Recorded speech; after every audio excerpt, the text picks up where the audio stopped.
Ray Davies, the lead vocalist and songwriter for the Kinks, has pointed out a particular song that he dislikes being compared to anything by the Beatles. Although it's common to draw comparisons between the two iconic British bands, given that they rose to fame during the same era, Davies has made it clear over the years that he wasn't fond of such parallels. In various interviews throughout his career, Davies has expressed his discomfort with being associated too closely with the Beatles, often attempting to differentiate the Kinks from their contemporaries in both influence and style. On one occasion, when someone paid the band a compliment by suggesting that the Kinks were, at one point, just as widely listened to as the Beatles, Davies immediately dismissed the idea.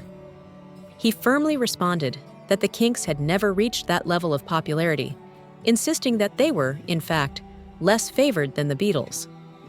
The comparison didn't stop with popularity, as listeners often interpreted the Kinks' musical choices as being influenced by what the Beatles were doing at the time.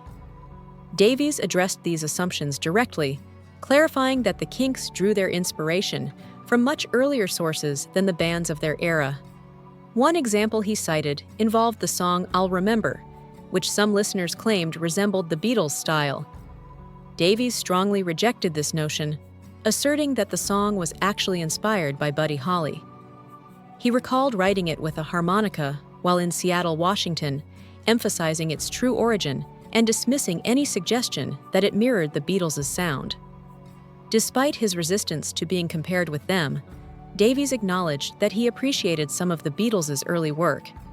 He once recalled liking "Love Me Do" when he first heard it, mistakenly thinking it was an American surf-style song, and even assumed it was performed by an American band.